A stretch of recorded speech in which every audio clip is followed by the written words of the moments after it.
Welcome back to our channel, soap fans.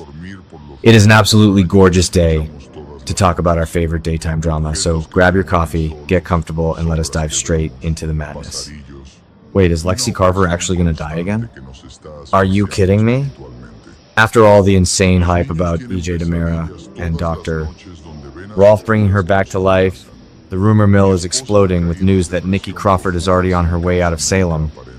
Is EJ's miracle Versix drug a complete and total failure? Hey Days fans, welcome back. I've got some massive Salem drama to unpack today, so if you haven't already, hit that subscribe button right now because you do not want to miss a single second of this epic breakdown. I have been scrolling through the soap socials, reading every single one of your comments, and I am seeing absolute panic about the possibility of Lexie Carver dying. Again, yes, dying again. Just let that sink in for a moment. Now, normally, I brush off wild internet rumors, but you guys know me. I had to dig deeper.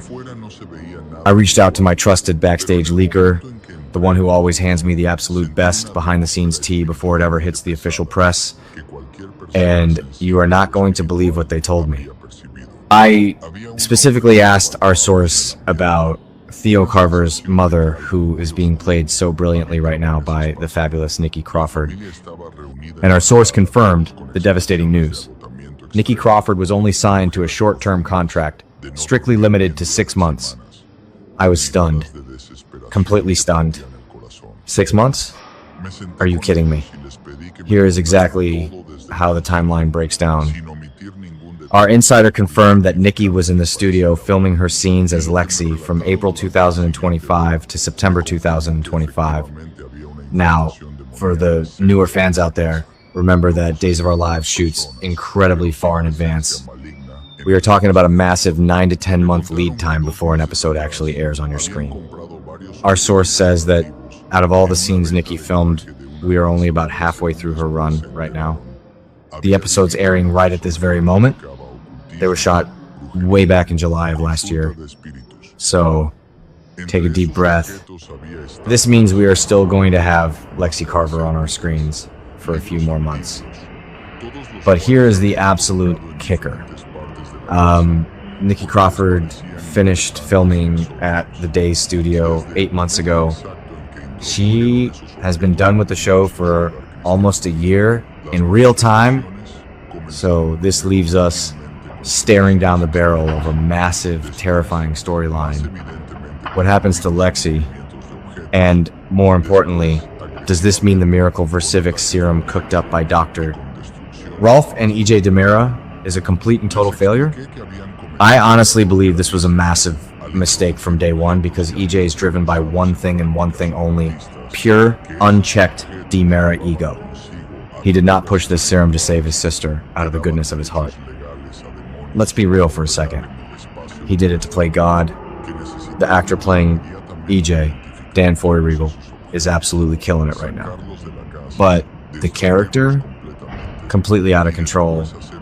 A lot of fans think EJ is this brilliant mastermind, but I am telling you, it is definitely just reckless arrogance. He is so blinded by his desire to prove he is the true heir to Stefano that he doesn't care who gets hurt. And this is exactly why I constantly defend Chad. My boy Chad, he is the true moral compass of the DiMera family. If Chad were running this operation, he would have demanded rigorous clinical trials. He would have brought in outside experts like Caleb Brady or Sarah Horton to verify Rolf's insane chemistry. Chad protects people. He tries to clean up the toxic messes his brother leaves behind.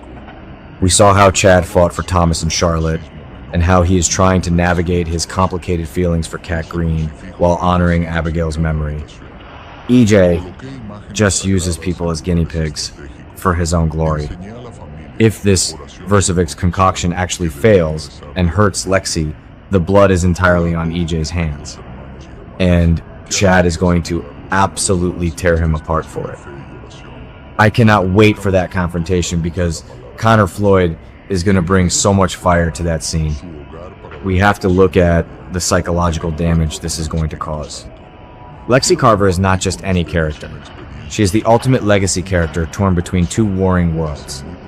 For decades, Lexie was the literal bridge between the absolute righteousness of Abe Carver and the terrifying darkness of her father, Stefano DiMera. Do you guys remember the early 2000s? Do you remember when she swapped Hope's baby, Zach, with JT? That was the DiMera in her coming out. But she always fought her way back to the light for Abe and Theo. When she died in 2012 from that brain tumor, which ironically was caused by toxic gas in her father's underground tunnels, it was one of the most heartbreakingly slow exits in daytime history. Bringing her back just to yank her away again? That is cruel. What is this going to do to Theo? Cameron Johnson brings so much beautiful vulnerability to Theo, and having an autistic character face the catastrophic trauma of losing his mother twice, that is a heavy, dark storyline. And what about Abe? James Reynolds is a legend. The man has been shot, had amnesia, been kidnapped, and now the writers are going to dangle the love of his life right in front of him and rip her away. And let's not forget Paulina Price. Paulina is breaking her own heart. Stepping aside, Jack A. Harry has been delivering masterclass performances, showing Paulina's quiet devastation as she watches Abe drift back to his past. If Lexie just drops dead after all of this, Paulina's sacrifice will feel like a cruel joke. And Chanel? Chanel is dealing with her own terrifying breast cancer scare right now.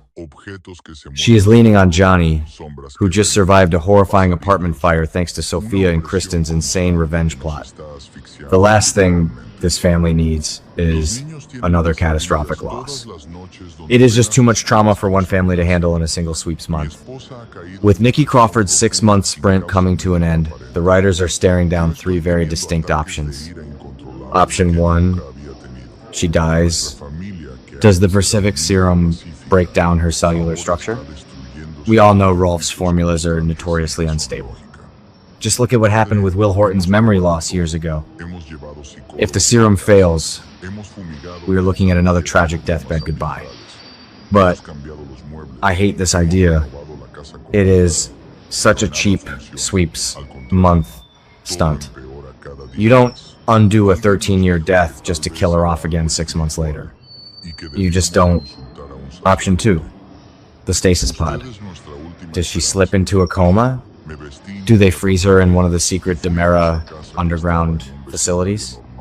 This is the ultimate soap opera safety net.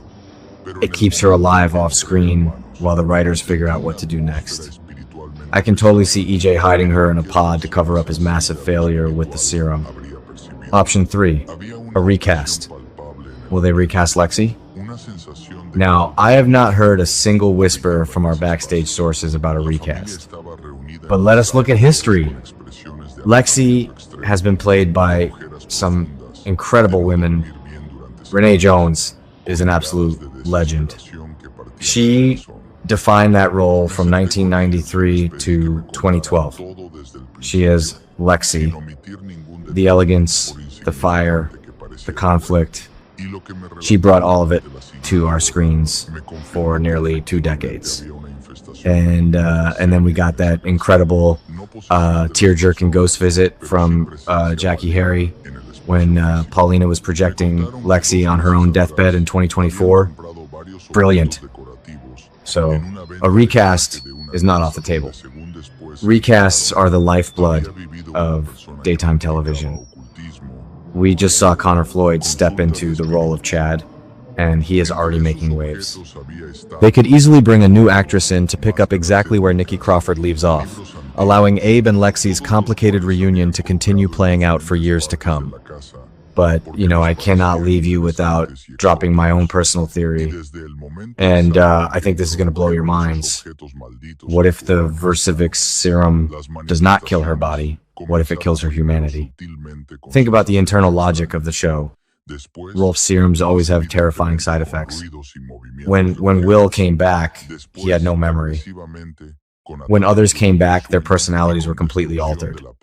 What if the cure for whatever was keeping Lexie dead requires the complete suppression of her empathy? I predict that as Nikki Crawford's final episodes approach, we are going to see Lexie turn ice cold. I think the serum is going to activate the pure Stefano side of her brain. She is going to reject Abe. She is going to reject the Carver name. And in her final scenes, instead of dying, she is going to leave Salem on her own terms to take over a shadow branch of the DiMera Empire in Europe. This completely takes her off the canvas. It perfectly explains why she is not in Salem, and it sets up a massive future storyline where she can return years from now as the ultimate DiMera villain. And you better believe EJ will try to ally with her, while Chad desperately tries to save his sister's soul. That is exactly the kind of high-stakes legacy drama we live for. I mean, picture it. Connor Floyd's Chad standing off against a ruthless, cold-hearted Lexie who has completely embraced her father's legacy. It would be television gold.